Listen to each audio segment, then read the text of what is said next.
దేవుణ్ణి నువ్వు ఎంత ఎక్కువగా ప్రేమించేవాడివి, ఒకప్పుడు ఎంత ప్రార్థన చేసేవాడివో గుర్తుందా? ఆ మొదటి ప్రేమ ఇప్పుడు ఉందా? ఒకప్పుడు దేవునితో ఉన్న ఆత్మీయ అనుబంధం ఇప్పుడు కూడా అలానే ఉందా? ఒకవేళ నీకు భక్తి తగ్గినట్టుగా అనిపిస్తే ఈ మాటలు నీకోసమే. ఒకప్పుడు ప్రార్థన చేయాలని ఆసక్తి ఉండేది, బట్ ఇప్పుడు లేదు. చర్చికి టైంకి వెళ్ళిపోవాలి అనిపించేది, బట్ ఇప్పుడు మాత్రం ఏదో ఒక టైంలో వెళ్తే చాలు అనుకుంటున్నావు. ఎందుకు ఇలా జరుగుతుంది? అలా భక్తి తగ్గకుండా దేవునికి దగ్గరగా ఉండి దేవుని మీద ప్రేమ తగ్గకుండా ఉండాలంటే ఏం చేయాలనే విషయాలు ఈరోజు తెలుసుకుందాం. రోమియోలకి రాసిన పత్రిక 12వ అధ్యాయం 11వ వచనంలో ఇలా రాయబడి ఉంది, ఆసక్తి విషయంలో మంద్యులు కాక ఆత్మయందు తీవ్రత గలవారే ప్రభువుని సేవించుడి. మన ఆసక్తిని కోల్పోకుండా దేవుణ్ణి ప్రేమించాలి. ఆయన్ని మనం ఎంత ఎక్కువ ప్రేమిస్తామో భక్తి జీవితంలో అంత అభివృద్ధి చెందుతాం. అసలు భక్తి జీవితంలో మనం ఎందుకు వెనకపడిపోతున్నామో తెలియటానికి 4 కారణాలు చెప్తాను. మొదటి కారణం, మన జీవితంలో బిజీ అయిపోవడం వలన భక్తి జీవితం తగ్గిపోతుంది. డబ్బు సంపాదించడం కోసం ఎక్కువ వర్క్ చేయడం, బిజీ జాబ్స్ వలన మన టైం అంతా అక్కడే స్పెండ్ చేస్తాం. జాబ్స్ అయినా వర్క్ అయినా మన అవసరాలకి సరిపోయేంత వర్క్ చేస్తే చాలు. రోజులో అట్లీస్ట్ 1 అవర్ అయినా ప్రేయర్కి టైం లేకుండా చేసే వర్క్కి ఏం ఉపయోగం ఉండదు. ఎందుకంటే ఈ లైఫ్ పర్మనెంట్ కాదు, దేవునితో కలిసి ఉండే లైఫ్ పర్మనెంట్. అదే మనకి ఇంపార్టెంట్. కాబట్టి ఏ పని అయినా జాబ్ అయినా దేవునికి దూరం చేసే విధంగా ఉంటే వెంటనే మానేసి దేవుణ్ణి అడగండి. అప్పుడు దేవుడు మీకు కావాల్సిన జాబ్ని ఇస్తారు. రెండవ కారణం, మనస్సులో గర్వం రావడం వలన భక్తి జీవితం తగ్గిపోతుంది. సామెతలు 16:18లో ఇలా రాయబడి ఉంది, నాశనమునకు ముందు గర్వము నడుచును, పడిపోవుటకు ముందు అహంకారమైన మనస్సు నడుచును. గర్వం అనేది చాలా డేంజర్. గర్వం వచ్చిన నెక్స్ట్ మినిట్ నుంచి భక్తి తగ్గిపోతుంది. నాకు అన్నీ తెలుసు అనుకుంటారు, కానీ వాళ్ళకి ఏమీ తెలియదు. దేవుడు అహంకారాన్ని ఎదిరించి దీనులకి కృప అనుగ్రహించును అని యాకోబు 4:6లో చదువుతున్నాం. గర్వం నీలోకి ఎంటర్ అయిందంటే ఇంకా భక్తి తగ్గిపోవడం స్టార్ట్ అవుతుంది. అప్పుడు ఇలాంటి మాటలు వస్తాయి, ఒకప్పుడు నేను ఎంతో భక్తిగా ఉండేవాడిని, ఎంతో ప్రార్థన చేసేవాడిని, నాకంటే బాగా ఎవరూ ప్రార్థన చేయలేరు అని అనవసరమైన గర్వపు మాటలు వస్తాయి. సో గర్వం అనేది చాలా డేంజర్. ఆ గర్వం నీలో ఉంటే వెంటనే తీసేమని దేవుణ్ణి అడుగు. గర్వం నీలో ఉంటే భక్తి జీవితంలో అభివృద్ధి చెందలేవు. జాగ్రత్త. మూడవ కారణం, ప్రార్థన చేయడం అనేది ఒక ఆచారంగా మారినప్పుడు భక్తి జీవితంలో వెనకబడతారు. యెషయా 29వ అధ్యాయం 13వ వచనంలో ఇలా రాయబడి ఉంది, ప్రభువు ఇలాగు సెలవిచ్చి ఉన్నాడు, ఈ ప్రజలు నోటి మాటతో నా యొద్దకు వచ్చుచున్నారు, పెదవులతో నన్ను గనపరచుచున్నారు, కానీ తమ హృదయమును నాకు దూరము చేసుకుని ఉన్నారు. ఈ వాక్యం అర్థం ఏంటంటే, పెదవులతో ప్రార్థన చేస్తున్నారు కానీ హృదయంతో చేయడం లేదు. ఏదో ఈరోజు ప్రార్థన చేయాలి, పాస్టర్ గారు చెప్పారు కాబట్టి ప్రార్థన చేస్తున్నారు, కానీ హృదయంతో ప్రార్థన చేయడం లేదు. దేవుడు మన ప్రార్థనా గదిలోకి వచ్చారు, ఆయనతో మనం మాట్లాడుతున్నాం, మన ప్రార్థన ఆయన వింటున్నారు అనే గ్రహింపు లేకుండా ప్రార్థన చేస్తారు. అలా ఆచారంగా ప్రార్థన చేస్తే ఏం ఉపయోగం ఉండదు. భక్తి జీవితంలో ఇంకా వెనకపడిపోతాం. కాబట్టి ఇక నుంచి పెదవులతో ఆచారపూర్వకంగా కాదు, హృదయంతో ఆత్మతో ప్రార్థన చేసి దేవునికి దగ్గర అయ్యి దేవుని ప్రెజెన్స్ని అనుభవించు. 4వ కారణం, మొదటి ప్రేమని మర్చిపోయి కృతజ్ఞత హృదయం లేకపోవడం వలన భక్తి జీవితంలో వెనకబడిపోతారు. పేతురు చేసింది కూడా అదే. జాలరిగా ఉన్న పేతురుని యేసు ప్రభు శిష్యునిగా చేసుకున్నాడు. అప్పుడు పేతురు, నీ కోసం ఏదైనా చేస్తా యేసయ్యా, నా ప్రాణమైనా ఇస్తా అన్నాడు. సేమ్ అదే పేతురు, యేసయ్య నాకు తెలియదని 3 సార్లు అన్నాడు. ఆ తర్వాత మళ్ళీ చేపలు పట్టడానికి వెళ్తాడు. కానీ యేసు ప్రభు మాత్రం మళ్ళీ పేతురు దగ్గరికి వచ్చి నా కొరకు సేవ చేయాలి అంటాడు. సో అప్పుడు పేతురు మారిపోతాడు. సేమ్ మనం కూడా అలానే మన మొదటి ప్రేమని మర్చిపోతున్నాం. మన పాపంలో పడి ఉన్నప్పుడు, దేవునికి దూరంగా ఉన్నప్పుడు, దేవుణ్ణి మనం ఎంత బాధ పెట్టినా సరే దేవుడు మాత్రం మనల్ని ప్రేమించి నశించిపోకుండా రక్షించిన రోజుని మర్చిపోవడం వలన మనం భక్తి జీవితంలో వెనకబడిపోతున్నాం. అయినా కూడా దేవుడు ఇంకా మన కోసం ఎదురు చూస్తున్నాడు. మనం మొదటి ప్రేమని మర్చిపోయినా కూడా ఆయన ప్రేమ మాత్రం మన మీద ఇంకా తగ్గలేదు. నువ్వు భక్తి జీవితంలో వెనకబడినా కూడా ఆయన ప్రేమను చూపించడంలో మాత్రం వెనకపడలేదు. ఈరోజు దేవుడు కోరుకునేది ఒక్కటే, నీ మొదటి ప్రేమని గుర్తు చేసుకో, మళ్ళీ ప్రార్థన చెయ్యి, బైబిల్ చదువు, మళ్ళీ భక్తి జీవితంలో అభివృద్ధి చెందు. అదే దేవుని కోరిక. ఈ 4 కారణాల వల్లనే భక్తి జీవితంలో వెనకబడిపోతున్నాం. అలా భక్తి తగ్గకుండా ఉండటానికి 5 మార్గాలేంటో ఇప్పుడు తెలుసుకుందాం.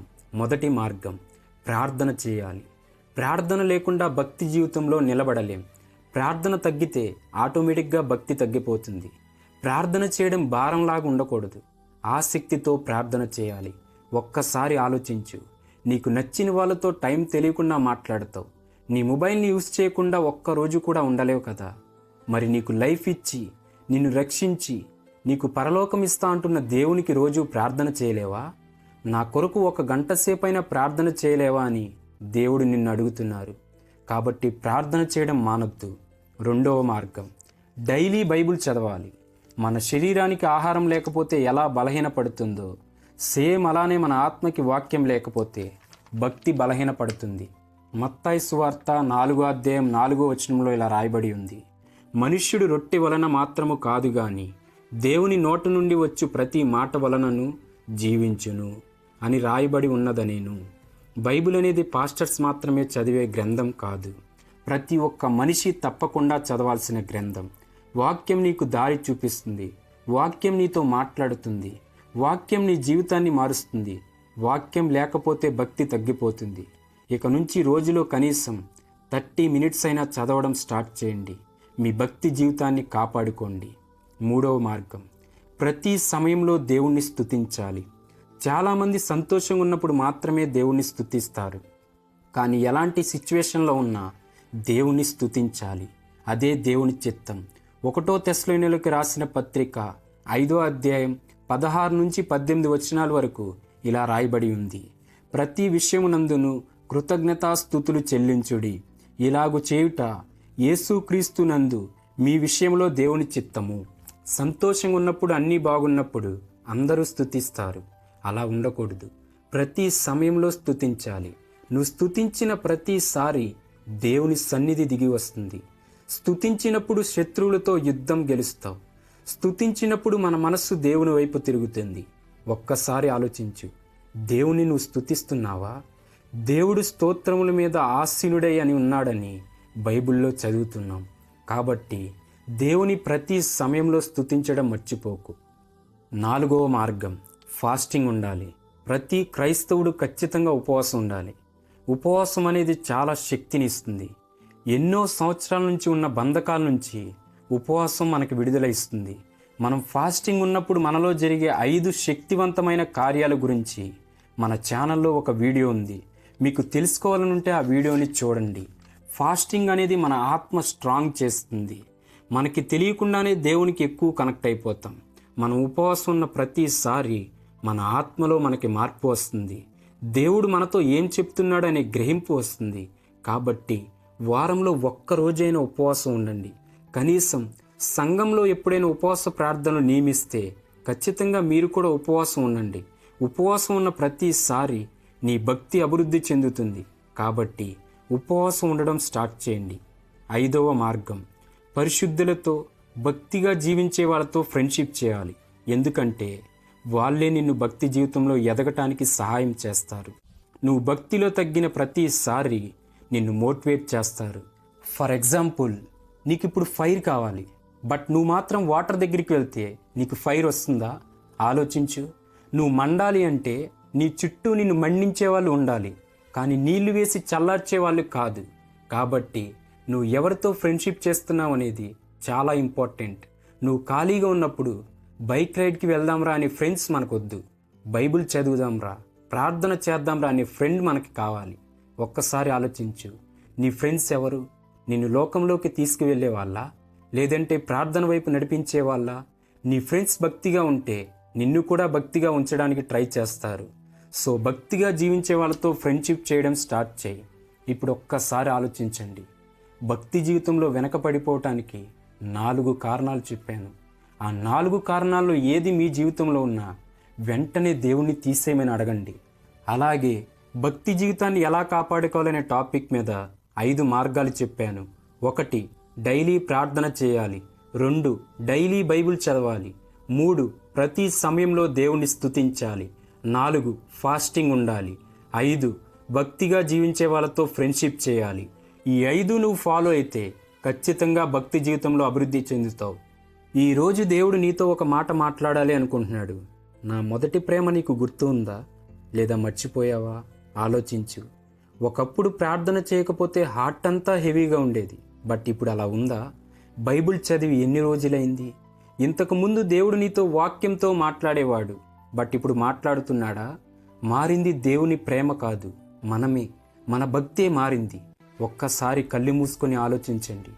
ప్రభువా, మేము నీ మొదటి ప్రేమని మర్చిపోయాము, నీకు దూరమయ్యాము, బట్ నీ ప్రేమ మాత్రం మమ్మల్ని విడిచిపెట్టలేదు. నాకు మొదటి ప్రేమని గుర్తు చేయండి. భక్తి జీవితంలో అభివృద్ధి పరచండి ప్రభువా అని దేవుణ్ణి అడగండి. ఆయన ఖచ్చితంగా హెల్ప్ చేస్తారు. ఈరోజు దేవునికి ఒక తీర్మానం చేయండి. ఇక నుంచి నా మొదటి స్థితిని, నా మొదటి ప్రేమని మర్చిపోని ప్రభువా, నా భక్తి జీవితాన్ని కాపాడుకుంటా, మీకు దూరం అవ్వకుండా జాగ్రత్త పడతాను యేసయ్యా, మీరు నాకు సహాయం చేయండి యేసయ్యా అని మాట్లాడండి. లేట్ చేయొద్దు. నీ కోసం దేవుడు ఎదురు చూస్తున్నాడు. నువ్వు ఒక్కసారి ఆయన నీ హృదయంతో అడిగితే చాలు, ఆయన నీ దగ్గరికి వస్తారు. ఆమేన్.